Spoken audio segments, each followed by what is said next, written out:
citizens of the state. Thank you for watching the Daily Dose of Deception. Greetings, citizens of Earth. My people have developed technologies which allow us to throw off our physical forms and travel great distances in the blink of an eye. We are in dialogue with your leaders to help the human race survive its infancy, for we believe in you. We are helping your scientists find cures for diseases which afflict your bodies, and helping you to preserve your planet's most precious resources. Many among us wage peace, and one day, with our help, war may be a thing of the past. Our army is 1 billion strong and growing. To understand the future, we must first understand the past. In our obsession with antagonisms of the moment, we often forget how much unites all the members of humanity. Perhaps we need some outside universal threat to make us recognize this common bound. I occasionally think how quickly our differences worldwide would vanish if we were facing an alien threat from outside this world.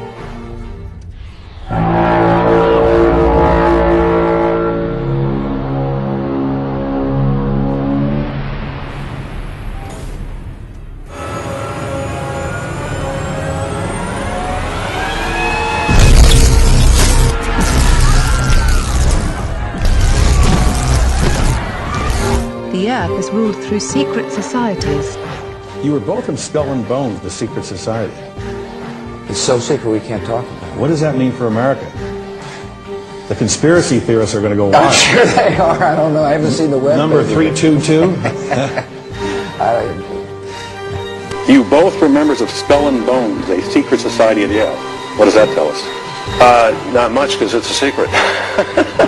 Is there a secret handshake? Is there a secret code? I wish there were something secret I could manifest. 322, secret number? There are all kinds of secrets, Tim. Condemnation without investigation is the height of all ignorance. The future is now. Understand what comes next. Look, this whole war on terror is a fraud. It's a farce. It's very difficult to say it out loud because people are intimidated against saying it. Because if you say it, they want to make you into a nutcase. But the truth has to come out. That's why I'm doing this interview. The fact of the matter happens to be that the whole war on terror is a fraud. It's a farce. There's a war going on in Iraq because we invaded Iraq. Rockefeller Illuminati bloodline.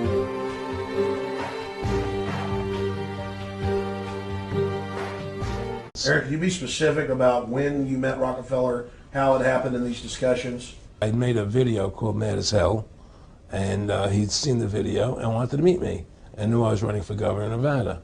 So sure, I'd love to meet him. And I met him and I liked him, and he was a very, very smart man. He's the one who told me 11 months before 9/11 ever happened that there was going to be an event. Never told him what the event was going to be. But there was going to be an event, and out of that event, we were going to invade Afghanistan, and there's going to be this war on terror, which is no real enemy, and the whole thing is a giant hoax, but it's a way for the government to take over the American people. He told you it was going to be a hoax. Oh yeah. Oh yeah. There's no question. Look, this whole war on terror is a fraud. It's a farce. It's very difficult to say it out loud because people are intimidated against saying it. Because if you say it, they want to make you into a nutcase. But the truth has to come out. That's why I'm doing this interview. The fact of the matter happens to be that the whole war on terror is a fraud. It's a farce. I learned an awful lot from Mr. Rockefeller. And one of the things that we used to talk about was the ultimate plan of the banking industry, what they wanted to accomplish. So the ultimate goal that these people have in mind is the goal to create a one-world government run by the banking industry, run by the bankers, and they're doing it in sections. The European currency, the euro, and the European Constitution is one part of it. Now they're trying to do it in America with the North American Union, right? And they want to create a new currency called the Amero, right? And the whole agenda is to create a one-world government where everybody has an RFID chip implanted in them. All money is to be in those chips, right? There'll be no more cash. And this is given me straight from Rockefeller himself. This is what they want to accomplish. They hold a global monopoly on the economy. 1% of the population control 99% of the global finances. They let people die from starvation and curable disease. Many choose to dismiss this theory before investigation. A small number of families print our money and control our economy. For now, I shall refer to them as the global elite. Life is a monopoly board and we can't beat the cheaters. So, what is the next stage of implementing a new world order? I find it interesting that the release follows hot on the heels of the statement by the Vatican just yesterday, I think it was, stating that they felt it was okay to believe in aliens and UFOs and life elsewhere in our galaxy. This is an interesting 1-2 punch. Over the next few years, the American government will finally disclose information of contact with alien life forms. The reason for waiting so long to disclose information on extraterrestrial life is because the global elite are responsible for the various sightings and abductions. They have been preparing us for the next stage of the New World Order. The Disclosure Project has been set up by the global elite. Their intention is to once again manipulate us into believing their lies. Members of the press, the American public, and people of the world. We are here today to disclose the truth about a subject that has been ridiculed and questioned, denied for at least 50 years. That the earth is at a time of tremendous promise. And the people on the earth today are here to give birth to an entirely new civilization on this planet. The Disclosure Project was set up to mislead and manipulate the public. My name is Dr. Stephen Greer, and I'm going to share with you as much as I can in the next hour exactly what I have tried to share with the President of the United States in the briefing that I have just recently put together for the new administration. Are you ready for the truth? All right.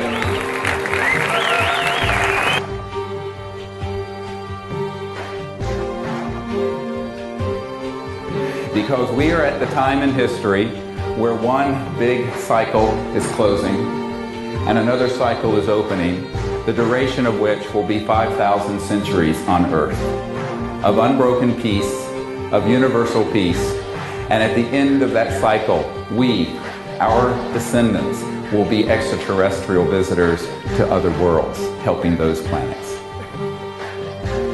By 1993, we had had contact with extraterrestrial civilizations in expeditions that we had taken to Belgium and Mexico and England and the United States and all over. And there was no doubt in our mind that they were ready to answer our call because we were going without prejudice, without fear, in the spirit of universal consciousness and universal peace. The problem, I found, was that in the corridors of power, as Senator Inouye was saying, there is a vast and powerful secret shadowy government that has withheld from the people of the world this information, and in doing so have completely taken our planet off the course it should be on. And so it is time now for a course correction. It should have happened 100 years ago, 50 at the latest. But here we are in 2009, and guess what? We're going to do it. You and I together in Spain and around the world are going to do it together. For it is absolutely true that if the people will lead, the leaders will follow, because they will have to. We can no longer be passive in the face of these enormous challenges. If we are passive, we are enabling the controllers. And therefore we must rise up, not in violence, but in peace, but with one voice, without fear, and we will say enough of the secrecy, enough of oil, enough of the petrodollar, enough of economic slavery, enough of the wars. It is time for a new civilization, and we will see that it will be born in our lifetime in the coming months and years. Now, I've since come to believe that the extraterrestrial portion of all of this is nonsense, but that the technology is real. What I discovered was amazing. What I discovered, ladies and gentlemen, is that there has been a plan in existence since about 1917, and probably before that, to create an artificial extraterrestrial threat to this Earth in order to create a one-world totalitarian socialist government. And then, of course, there are plans to create a mock alien invasion. I have talked briefly on the radio for Prophecy Club about the flying saucers. Somebody very high up in the New World Order who was brought to Christ by a close friend of mine has talked about piloting the flying saucers. Yes, the United States government has flying saucers. Mexican Air Force pilots capturing on videotape what are said to be 11, count them, 11 UFOs. First time UFOs have had the backing of any country's armed forces. And governments have always kept it secret, the United States included. Why now, do you think, Bob? The motive, the reason could be anything, to be honest. Why now? I really don't know. Peter, why has this been in the United States and prior to this in Great Britain some dark secret? Why won't the United States release anything it knows? After their success of 9/11, the next stage of the agenda is to convince the human race into thinking our planet is under attack. Without a religion of the New Age, the success of the New World Order would be difficult. So how would they implement a one-world religion? A unique savior will demonstrate that religious teachings have been misinterpreted and misused. Some of life's mysteries are surely soon to be revealed. By disclosing some of life's biggest mysteries, they will demonstrate current religions to be primitive and not entirely accurate. The foundations of all traditional religions will be broken down, and may be destroyed. Ancient Egyptians and the Mayan civilization had very accurate knowledge of space, such as how many planets we have in our solar system. It's only through the invention of the telescope we have been able to prove them right, and finally catch up with their ancient and advanced knowledge. So, how did some of the earliest civilizations have such advanced solar system knowledge? Is genetic engineering a modern-day discovery, or are humans in fact the product of genetic engineering, placed here on Earth and left with basic knowledge to ensure our existence? Encompassing all beliefs including atheism and evolution into a New Age belief will be a violent and bloody war path. The global elite's foreseen end result will be a universal understanding of life, uniting the human race with one religion, one government and one currency. Diversity would be wiped out, leaving the remaining population true slaves of the system. So how would the global elite implement this New Age religion? Project Blue Beam suggests the most likely, four-stage, theory. Stage 1, breaking down current archaeological knowledge, by making and faking new discoveries that will explain and prove errors of previous scientific and religious beliefs. Stage 2, involves a gigantic space show with the use of three-dimensional projections known as holograms, beamed all over the planet. This is called holograph technology. Evidence of this is shown in the various manifestations of UFO sightings all around the world. Many UFO sightings and abductions, which have become more frequent, are not hoaxes or exaggerations but merely government tests and preparations for the global, alien invasion show.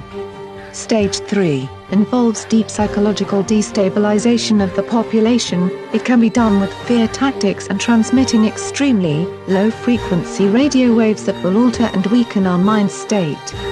Stage 4, involves leading humanity into believing an alien invasion of all major cities is imminent, causing chaos to break out, again, exhausting us with fear until we are desperate to accept a new world order.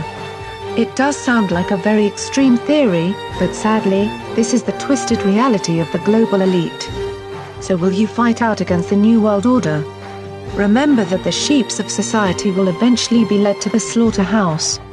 Please subscribe to the Daily Dose of Deception.